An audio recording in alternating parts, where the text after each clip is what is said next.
The citadel hung like a shard of impossible crystal, suspended in the turbulence of a planet's ionized atmosphere, its spires twisting upward through clouds of electric blue and molten gold.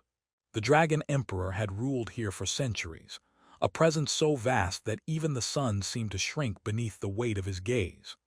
Courtiers from distant star systems whispered in constellations, tongues, their words trembling with awe, fear, and desperation.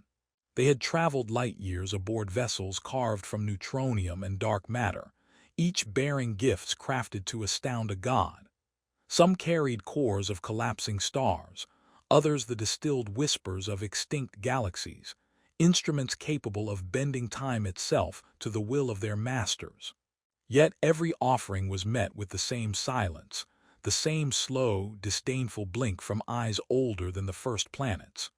Within the central hall, the air shimmered with plasma currents that bent reality, rippling around the Emperor's massive form. Scales glimmered like liquid metal, gold and bronze reflecting the fractured light of distant suns.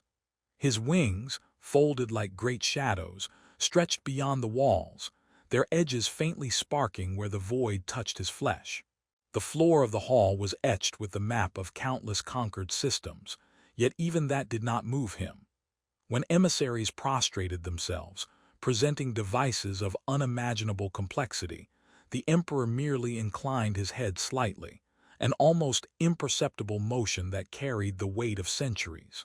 "I require nothing." His voice rolled like a nebula collapsing, deep and resonant, carrying over the crystal spires to the farthest chamber. The words struck with the subtle precision of gravity, bending the minds of those who heard. Each envoy felt the weight of their failure before the words even left his mouth. Courtiers scurried behind holographic consoles, recording every gesture, anticipating every reaction, for none could afford ignorance in this presence. Yet the Emperor's eyes, molten gold like the cores of dying stars, revealed nothing. No desire, no satisfaction, no trace of even fleeting interest. Below the citadel, the ruins of Etris stretched like a scar across the desolate plains. Once a thriving colony of humans and alien allies, it now lay in skeletal silence, metal bones jutting from the soil, remnants of wars the galaxy preferred to forget. Among these ruins wandered a boy, no more than 10 cycles old, his clothing ragged, his hands blackened with dust and plasma residue. He picked through the skeletal remains of starships, scavenging wires and crystal shards, his eyes wide with a mixture of hunger and curiosity. The air smelled of ion storms and scorched metal, yet he was unfazed. The stories told by elders lingered in his mind. Dragons were the keepers of power, creatures who judged the worth of worlds, who punished arrogance and rewarded humility. When emissaries arrived in the wrecked city, descending in ships that glowed like captured quasars, the boy watched silently from the shadows. He saw beings of light and metal offer gifts to a dragon they had never seen, their treasures humming with the energy of collapsed moons. He did not understand the mechanics of the devices, the equations engraved into crystalline conduits, or the languages coded in light pulses, but he understood the intent, pleasing a being who was feared by all. Yet he also knew he had nothing of that magnitude to offer. That night, under the shattered glow of a half-moon, the boy sat among ruins of glass and titanium, thinking of the Emperor above, unreachable, untouchable. He found a scrap of old paper, scorched but intact, and drew a crude figure with the charcoal remnants of a burned-out generator. The figure was round, with wings, eyes like burning suns, and a long, curling tail. It was not perfect. It did not breathe fire, it simply existed. Beneath it he scrawled the word that felt heavy in his chest: friend. He held the drawing to his chest, feeling the pulse of something stronger than fear, the audacity of hope. Back in the citadel, the hall had emptied of its treasures. Solar cores, thought engines, and antimatter vessels floated silently, dismissed without so much as a flicker of interest from the Emperor. The silence was total, broken only by the hum of quantum conduits feeding life to the palace. Then, Like a shadow crossing the light of a dying sun, the boy appeared. No armor, no ship, no gifts forged from the bones of stars, only a scrap of paper trembling in small, calloused hands. The courtiers tensed, their circuits buzzing with disbelief. How could this fragile creature, a mere human child, stand where only the powerful had ventured? The emperor lowered his massive head, bringing eyes vast as galaxies down to the boy's trembling form. The air crackled with energy, a storm contained within a crystal chamber, as though the universe itself paused to witness the encounter. The boy's voice, thin yet unwavering, carried across the hall. "Thank you for protecting the stars, even when no one says it." Time seemed to fold upon itself. The hum of distant quasars echoed in the emperor's mind. The golden heat in his chest, long dormant, flickered with unfamiliar warmth. And in that instant, he saw not an offering wrought by civilization's wealth, nor a device capable of reshaping time, but something fragile, sincere, and utterly human. Something that spoke not to his power, but to his loneliness. The boy awoke to the harsh glare of twin suns, reflecting off shards of metal and the twisted skeletons of ships, the ruins of Etris stretching endlessly in every direction. Dust storms twisted across the plains, carrying static and the faint scent of scorched machinery, remnants of the wars that had once painted this world in fire. He had slept curled around the scrap of paper, the crude drawing pressed to his chest like a talisman, and for a moment the memory of the emperor's gaze lingered, bright and vast, a force that seemed to bend the very air around him. Though fear had coiled in his stomach, it had not outweighed the strange warmth that had risen inside him when he felt the dragon's attention, immense and consuming, focused on a single, fragile human. He scuttled along the jagged metal remains of what had once been an observatory, eyes scanning the horizon for the emissaries who had brought news of the emperor. Rumors traveled faster than light across this sector, ships caught in the folds of subspace, carrying whispers that a human child had somehow survived the journey to the citadel, that he had stood before the dragon emperor and spoken. Most dismissed it as a myth, a hallucination born of isolation, but the boy knew otherwise. He had seen the scales, felt the warmth of the primordial fire that burned behind those golden eyes, and heard a voice that could have shattered moons if it wished.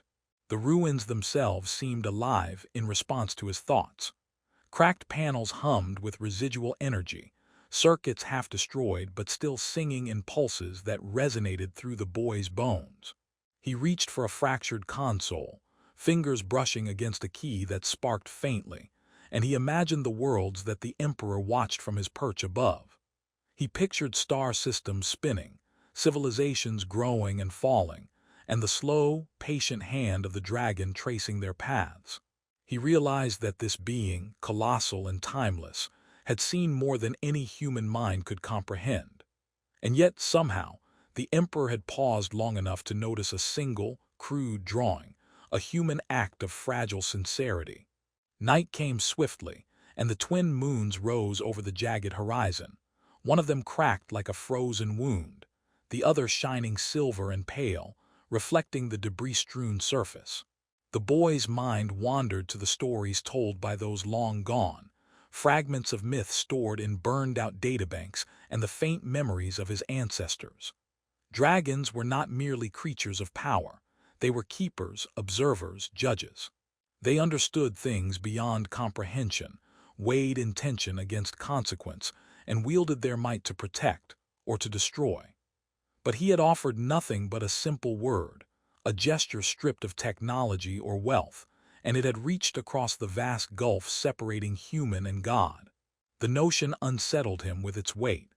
A low hum began beneath his feet, almost imperceptible at first, the vibration threading through the debris like the heartbeat of the planet itself. The boy froze, ears straining.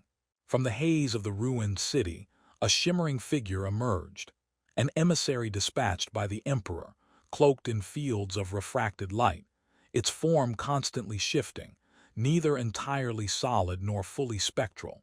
Its voice was a cascade of harmonics, folding human language into alien resonance, yet he understood every syllable. "Child of Atris, the Emperor commands your presence." The words carried no malice, only the gravity of inevitability. The boy's heart raced, but he did not run. He had no choice, nor did he wish to flee from the destiny that seemed to have found him. He followed the emissary across fields of broken metal and twisted crystal, the air charged with static, the sky rippling with auroras born of ion storms and drifting fragments of ancient satellites. As they moved, he glimpsed distant shadows in the sky, vast wings that stretched beyond sight, their edges glittering with cosmic dust. The citadel above had become more than legend in his mind. It was a monument of impossible scale, a lattice of living crystal that spiraled into the void, anchored by plasma currents and the light of distant stars. The emissary spoke again, its voice threading through the hum of the wind. "The Emperor awaits. He wishes to see the offering you carry." The boy clutched the paper tighter.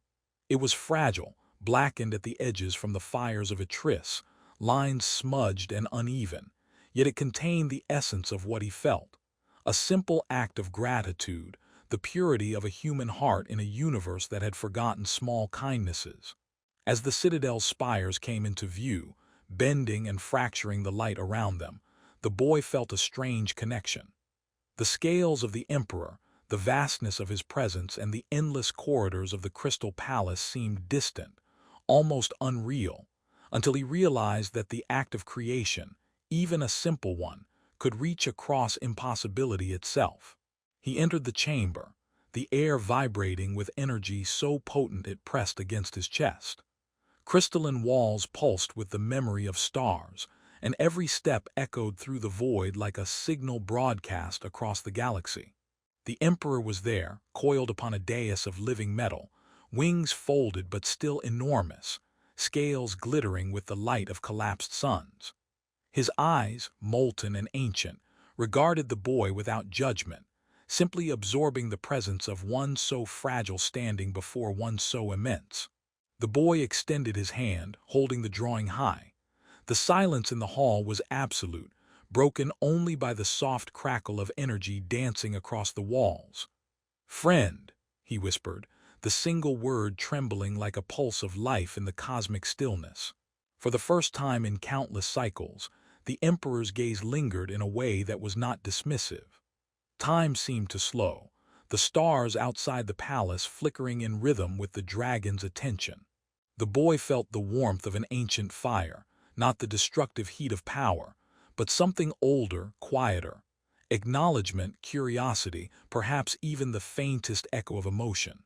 And in that instant, as the paper hovered between human and God, the universe seemed to contract, holding its breath, waiting to see if the smallest act of creation could touch a being who had long believed nothing ever could.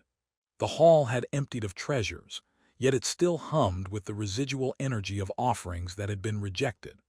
Orbs containing the heart of a neutron star floated in suspended gravitation fields, casting fractured light across the crystalline walls, while vessels of antimatter quivered, restrained by containment matrices, their destructive potential useless to one who had seen the death of galaxies unfold. The courtiers shuffled nervously, their polyorganic forms twitching with protocols designed to anticipate the Emperor's moods, yet even they could not predict what was about to unfold. All that remained in the room, besides the subtle thrum of abandoned power, was the boy and the scrap of paper he clutched like a shield. The Dragon Emperor's eyes, molten gold and incomprehensibly deep, focused entirely on the boy. His wings shifted, spanning across the chamber in a ripple of shadow and reflected light, scales catching and refracting the auroras that traced the energy streams in the palace. The Emperor had seen the rise and fall of civilizations, the slow burn of stars from birth to supernova, yet the simplicity of the child's gesture, the hand-drawn figure labeled friend, was a frequency of sincerity he had not encountered in millennia. It was uncalculated, unmanipulated, and it resonated with a rhythm his ancient mind remembered but had long ignored. The boy swallowed hard, aware of the immense gravity in both the literal and figurative sense. The floor beneath them, composed of crystalline lattices interwoven with magnetic fields and subspace conduits, pulsed faintly, responding to the Emperor's presence. Each step he took seemed magnified by the geometry of the hall, echoing like a signal across empty space. The emissaries who had traveled eons to present gifts watched from the periphery, their photonic optics wide with disbelief. Not one of their masterpieces, not a single device capable of war or creation, had captured the Emperor's attention. Yet here, in the hands of a child, lay something capable of altering the balance of centuries. "You have offered what no other has," the Emperor said, a sound like collapsing stars rolled into one resonance. The words did not demand acknowledgement, they imposed it. His gaze softened, not in warmth but in recognition. The boy felt the weight of untold eons settle upon his shoulders and, paradoxically, felt lighter than he had ever felt in his life. The Emperor's claws hovered near the drawing, immense talons that could rend worlds in seconds, yet they trembled slightly, as if the fragility of the paper was recognized as sacred. The boy's lips trembled. I didn't have anything else," he admitted, his voice small yet piercing against the omnipotent silence. "I wanted to say thank you for watching, for being there." His eyes flicked up to meet the ancient gaze of the Emperor, and in them danced the reflections of nebulae and star clusters. He did not understand fully why the dragon had paused, why the simple word "friend" had held weight. He only knew that it had reached across impossibility and spoken a truth older than technology or power. The Emperor lowered his massive head, the motion bending the very air, creating ripples in the light and distortions in the magnetic currents that sustained the hall. His nostrils flared faintly, inhaling the essence of the child, the human fragility, the sincerity that no gift of stars or plasma cores could convey. He remembered the first eons of his existence, before the Ascension Forges had remade him into a cosmic sentinel. He remembered the small bonds, fleeting and delicate, that had been torn away by time and duty. And now, in this child, he sensed the echo of that lost intimacy. The courtiers whispered in harmonic frequencies, their voices a chorus of awe and confusion. "How can a human child?" One emitted in a tremor that the Emperor heard as easily as a heartbeat. But the Emperor ignored them, focusing entirely on the paper, on the gesture, on the bridge between mortal and God that had been built in a single word. He reached a clawed hand forward, and the boy did not flinch. Time itself seemed to elongate, each pulse of the Emperor's fire resonating through subspace, touching the boy in ways he could not articulate. "You speak a language no one else remembers," the Emperor said, his voice softer now, almost a murmur within the vast chamber, yet carrying the resonance of cosmic storms. "Not power, not wealth, not knowledge, only truth." The boy's chest swelled with a mixture of fear and wonder. He realized that what he had drawn, what he had written, was not just paper and ink, not just a word. It was a bridge across the immensity of a being who had long thought himself unreachable. The Emperor curled his wings slightly, a subtle motion that cast shadows like eclipses over the crystalline walls. The chamber's hum shifted, the energy from rejected gifts vibrating in sympathy with the dragon's attention. For the first time, the Emperor considered something beyond conquest, beyond observation. He considered the fragile, fleeting existence of a human life, the audacity of sincerity, and the power it held. His scales, reflecting the aurora of stars trapped within the hall, seemed to shimmer with a new hue, a warmth that had not touched him in centuries. He lowered his head closer to the boy, the heat of his breath carrying the smell of distant galaxies and molten cores. "This is kept," he said, his claws gently lifting the paper, careful not to tear it. "It shall remain with me always." The boy blinked, unable to fully grasp the enormity of the statement, yet he felt it in his chest like gravity had shifted. The Emperor's attention had been given, not to wealth, not to power, not to technological marvels, but to the sincerity of a human hand and a single word. The hall seemed to exhale, as if the universe itself acknowledged the act, and the boy understood that he had done something remarkable, something that would ripple through time and the stars, and perhaps, for the first time, touch the heart of a being who had believed himself immune to all but the infinite. The Emperor's claws cradled the paper as if it were spun from starlight itself, the edges trembling beneath the immense power of his touch. The hall's air shimmered, bending with currents of energy that were older than planets, rippling around the boy and the dragon in waves that carried the faint hum of subspace vibrations. The courtiers, still reeling from the audacity of a human child, dared not move. Even their light-based forms seemed to flatten against the gravity of the moment. Outside the crystalline walls, the stars themselves blinked with curiosity, distant suns observing the anomaly of a god moved by a single, fragile gesture. The boy's hands were still extended, his fingers brushing against the fragile paper. He felt the heat radiating from the Emperor, not destructive, not consuming, but alive, vibrant, as if it carried memory and time itself folded within it. He had offered nothing but a drawing, a single word scrawled imperfectly, yet the presence before him pulsed with recognition, and he understood in the deepest sense that this was no longer a creature of mere power. It was aware. A being whose dominion stretched across galaxies now regarded him not with indifference, but with a nascent understanding that bridged the vast chasm of species, experience, and millennia. The Emperor lowered his massive head closer, and the boy could see the reflection of the distant galaxies in the molten gold of his eyes. "Your offering is not a gift to me," the dragon's voice rumbled, a vibration felt as much as heard, "but a recognition of what I was before the ascension forges claimed my soul. I have existed through cycles where stars died like candle flames, yet I have forgotten the language of sincerity, the resonance of truth unmeasured by grandeur." His claws adjusted, the movement imperceptible to all but the boy, who sensed the deliberate care in the way the Emperor cradled the fragile paper, as though handling it roughly might shatter not only the material, but the concept it carried. The boy swallowed, the enormity of what he had accomplished pressing against his chest. I don't understand," he said, voice small in the presence of cosmic scale. "I just wanted to say thank you for watching."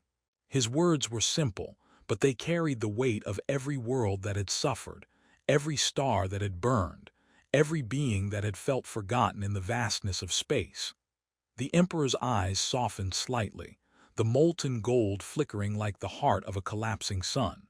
The heat in his chest, dormant for eons, pulsed with an unfamiliar rhythm, subtle yet undeniable, as if the act of acknowledgement had ignited a spark long buried beneath scales and time. Around them, the energy fields of the hall responded.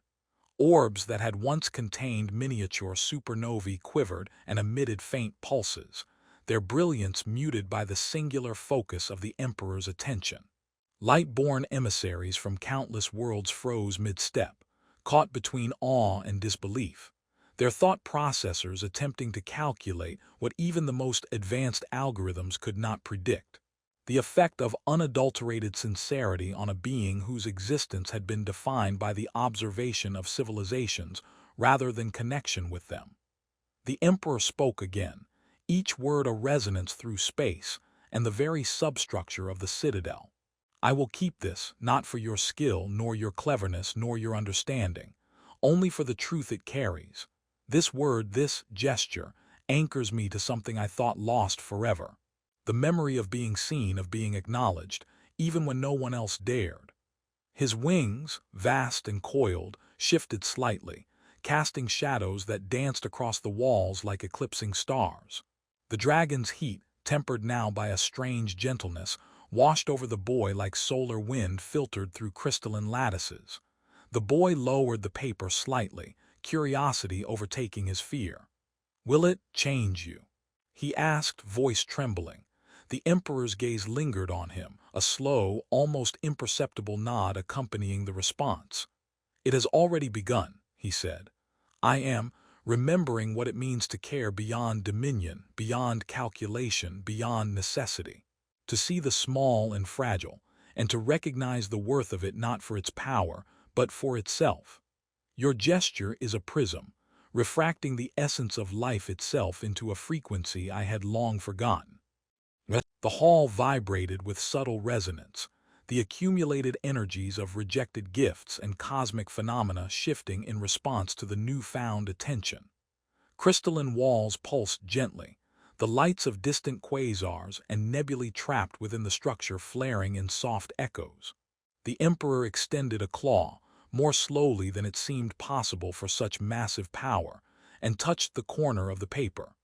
The act was reverent, careful, as if even the vastness of his being might shatter the fragility contained within the human's hand. The paper glowed faintly under his touch, a subtle refractive shimmer that felt less like illumination and more like acknowledgement. You have taught me a frequency unmeasured by wealth, unmeasured by strength, unmeasured by the collapse of stars, the Emperor said, his voice a resonance that shook subspace itself. I will keep this, child of Atris, for all cycles to come, and in doing so I am changed.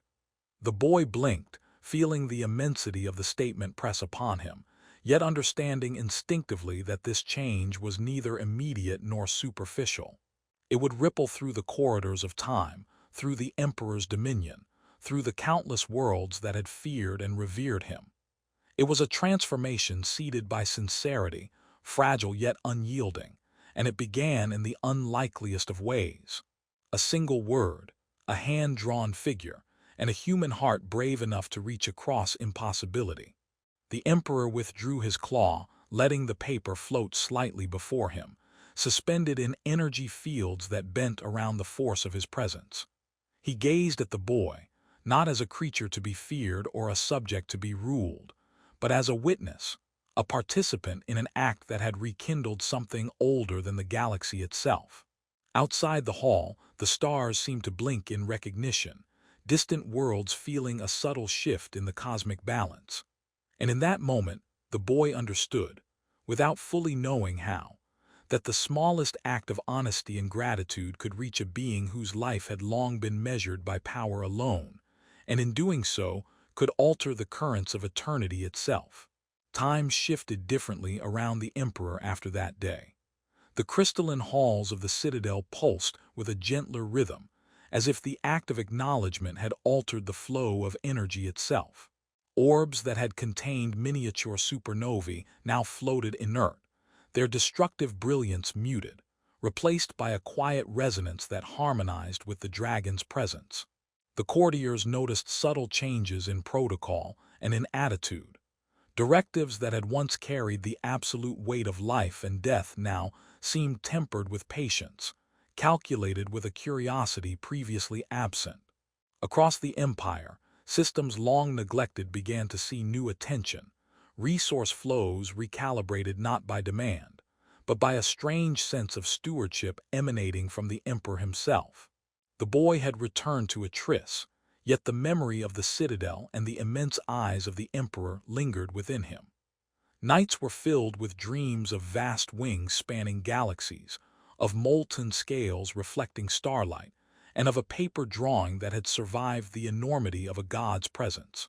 Even as he walked through the broken city, scavenging remnants of ancient technology, he sensed that the balance of the universe had shifted subtly, as if the resonance of one sincere word had cascaded outward into the cold reaches of space. Emissaries returned, this time not with gifts of power or wealth, but with reports. They spoke of the Emperor's attention, no longer focused solely on conquest or observation, but on the maintenance and care of systems once abandoned. Habitable planets, once stripped for resources, began receiving protective interventions. Civilizations that had feared the dragon's wrath now encountered subtle aid. Atmospheric stabilizers seeded in orbit, rogue asteroids nudged away from inhabited worlds, communications encrypted and shielded to preserve fragile knowledge. The Emperor had become a guardian, a silent steward, responding to the universe not with fear or dominance, but with deliberate, measured preservation. The boy's drawing, carefully preserved in his small hand when he first presented it, had been returned to him, now encased in a field of refractive starlight that pulsed faintly like a heartbeat. He understood, with a clarity beyond his years, that the act of giving, pure, uncalculated, and sincere, had bridged an incomprehensible gulf. It was not the Emperor's power that had changed, but his perception of value and the recognition that even the smallest gesture could carry the weight of eternity. One cycle later, the boy was summoned again.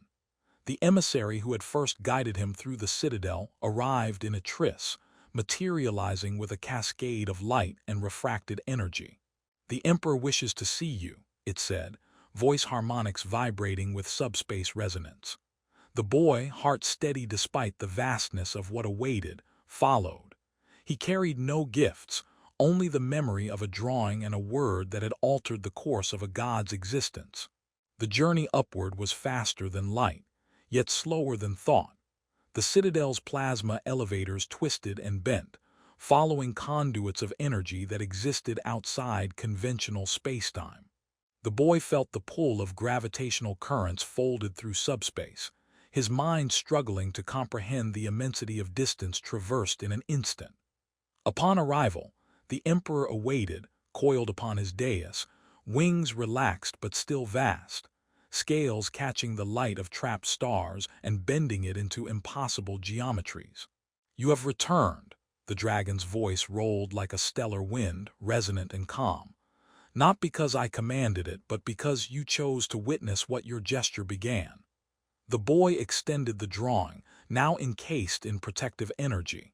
The Emperor lowered his colossal head, inhaling the faint essence of the human's presence, the small warmth that had initiated this ripple across time and space. "You have taught me patience," the Emperor said, "and attention. You have reminded me that dominion alone is meaningless if it does not touch what it observes. I have begun to repair what I once ignored, not for glory, not for fear, but because it is right." The boy felt a thrill of comprehension. The Emperor was not merely reacting. He was actively creating a new order, one where care and power were intertwined, guided by a recognition of value beyond what could be measured in stars or technology. The halls of the citadel seemed to breathe, responding to the subtle shift. Streams of plasma, once rigid and controlled, now flowed like rivers across the crystalline architecture, tracing paths that mirrored the Emperor's focus and intention.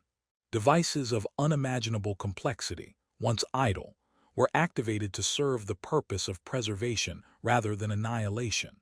Machines that monitored collapsing stars and supernovae now transmitted data to habitats and colonies, allowing fledgling civilizations to survive threats that had previously been unavoidable. The boy watched, understanding for the first time that his small action, the hand-drawn figure and the single word, had triggered something profound. The Emperor's transformation was not dramatic or violent. It was slow, deliberate, and resonant, an evolution guided by recognition and acknowledgement rather than command.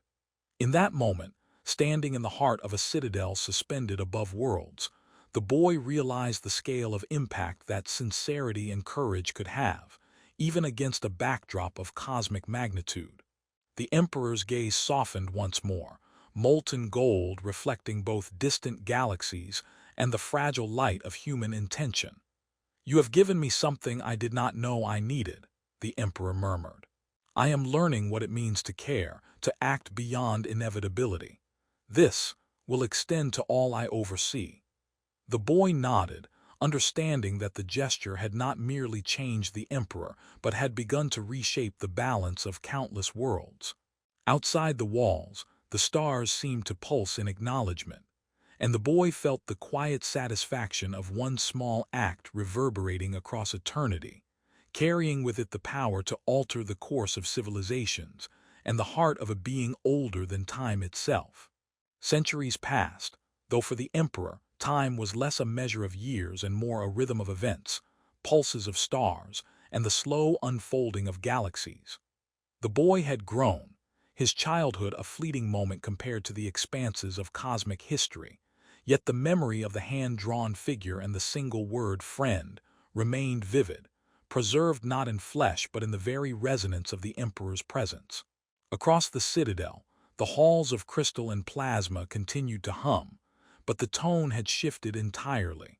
What had once been a place of cold authority now carried warmth, a resonance that reflected the lessons of sincerity, patience, and connection that had been gifted to a god by a human child. Planets once ravaged by neglect or conquest were now nurtured. The Emperor had deployed subtle technologies, stellar stabilizers, atmosphere restoration grids, and gravity field harmonizers to repair worlds. Star systems that had teetered on the brink of collapse flourished anew, civilizations rising in cautious harmony. Entire regions of space, once consumed by war, now felt the quiet order of oversight tempered by care. The courtiers, emissaries, and travelers who observed these changes began to understand the true weight of the Emperor's transformation. No longer did he demand tribute or fear. Instead, his influence extended through protection and guidance, subtle but undeniable, like a current that shaped the path of planets without ever being seen directly. The boy, now a man, returned occasionally to the citadel, though the journeys were long and arduous, spanning subspace channels and gravitational vortices that bent conventional physics. Each time he arrived, the Emperor regarded him with the same calm, molten gold gaze that had first measured his sincerity. The paper drawing, now encased in a field of refractive starlight, remained with the Emperor, floating near his chest as a constant anchor to memory, to humility, and to the smallest truths of life. Every glance at it reminded the Emperor of the moment that had initiated this profound change, and every reflection of its light carried the resonance of a bond that spanned species, power, and time.